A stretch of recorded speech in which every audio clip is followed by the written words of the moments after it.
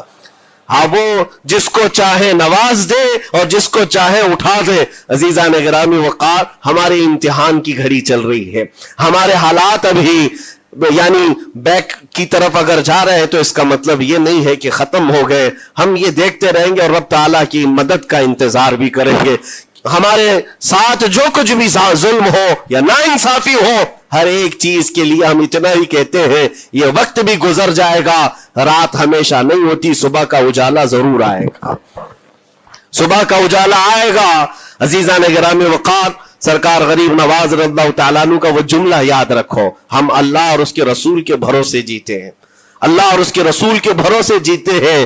طاقتیں، قوتیں یا تخت و تاج ہمارے مخالف ہو جائے تو یہ نئی بات نہیں ہے، اسلام کے ساتھ یہ ہر بار ہوتا رہا ہے، اس سے پہلے بھی ہوا ہے، حالات ہمارے مخالف رہے۔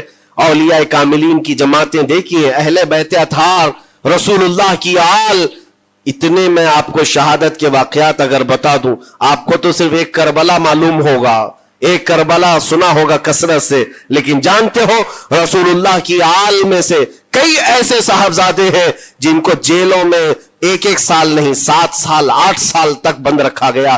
امام موسیٰ کاظم رضی اللہ تعالیٰ عنہ کو 7 سال تک جیل میں رکھا، زنجیروں سے باندھا اور زہر دے کر کے ان کو شہید کیا گیا ہے۔ حضرت امام محمد بن حسن عسکری 20 سال تک جیل میں کاٹے ہیں، یہ رسول اللہ کے گھر والوں کی بات کر رہا ہوں۔ سیدنا زید شہید جن کو سولی پر چڑھا دیا گیا تھا، یہ امام حسن مجتبی کی اولاد میں سے ہے۔ یہ سارے خونی داستانیں یہاں اسلام کی تاریخ میں موجود ہے۔ جب اسلام اس وقت نہیں رکا تو اب کیا خاک رکے گا؟ اسلام اب نہیں رکنا ہے، قیامت تک اس کی حفاظت اللہ کریم فرمائے گا، اللہ کریم فرمائے گا۔ ہم جیسے آئیں گے اور چلے جائیں گے، لیکن اسلام کو پھلنا پھولنا ہے، یہ پھلتا پھولتا ہی رہے گا انشاءاللہ۔ آپ کی ذمہ داری اتنی ہے، آپ کی اتنی ذمہ داری ہے، حالات دیکھ کر کے بچوں کو یہ نہ کہنا کہ بیٹا آپ جیسے حالات چل رہے ہیں ویسے ہی چلتے رہو، نہیں، اپنے بیٹوں کو یہ ترغیب دینا کہ بیٹا آج ہم امتحان کی گھڑی میں ہیں، کل اگر اللہ نے حالات اچھے کر دیے تو یاد رکھنا جس جگہ بت کدے بنے ہماری مسجدوں کو توڑ کر انشاءاللہ وہاں سے اذان کی آواز پھر سے گونجے گی، اذان کی آواز آئے۔ یہ بچوں کو نصیحت ہونی چاہیے، ہماری تاریخ مٹانے سے مٹتی نہیں ہے، ایک دور آئے گا پھر جب اللہ کریم چاہے تو یہ تاریخ کھل کر کے لوگوں کے سامنے آئے۔ ہم کسی پر ظلم کرنے کی اجازت ہرگز نہیں دیتے، اور ساتھ ہی اسلام یہ بھی کہتا ہے ظلم ہو جائے تو سہنے کی اجازت بھی نہیں ہے، آپ کو حق بات بول کر جانا ہے، حق بات پہنچا کر کے جانا ہے۔ بولنے میں کیا ہے، ہماری زبان کاٹی جائے گی، ہماری گردن ماری جائے گی، لیکن حق بات کی حفاظت نسلوں تک منتقل کرنا اللہ کریم کی طرف سے ایک بہت بڑا انعام ہے، اس کا بہت بڑا انعام ہے۔ یہ تو ہم کر ہی سکتے ہیں، ہماری نسلوں کو یہ بات بتائیں گے انشاءاللہ العزیز۔ یہ غریب نواز کا ہندوستان کل بھی تھا، آج بھی اور ہمیشہ رہے گا انشاءاللہ۔ سرکار غریب نواز کا پھیلایا ہوا یہ چراغ کبھی پھونک کے پھونکوں سے بجھایا تو نہیں بجھایا جا سکتا۔ آپ دلی کی سرزمین سے جب اجمیر معلیٰ پہنچے تھے، یہ تقریباً 7 مہینے کا سفر تھا غالباً، اس سفر کے دوران کئی ہزار لوگ اسلام میں داخل ہوئے تھے، اور آپ کو اس کے بعد کی تاریخی حالات معلوم ہے۔ جادوگروں نے مقابلہ کیا، راجوں مہاراجوں نے، بادشاہوں نے مقابلہ کیا، اور فوج نے مقابلہ کیا، نہ جانے کتنے لوگ۔ ایک بار تو ایسا ہوا کہ انا ساگر کی اس پہاڑی پر آپ ذکر میں مشغول تھے، راجے نے کئی مرتبہ یہ سوچا کہ ان کو مار کر کے یا کسی طرح سے بھگائیں، لیکن جب نہیں ہوا تو راجہ سے کسی نے کہا یہ منتر والا کوئی فقیر ہے، اس کا توڑ منتر والے سے ہی ہوگا۔ تو اس وقت جو بہت بڑا ان کا ایک منتر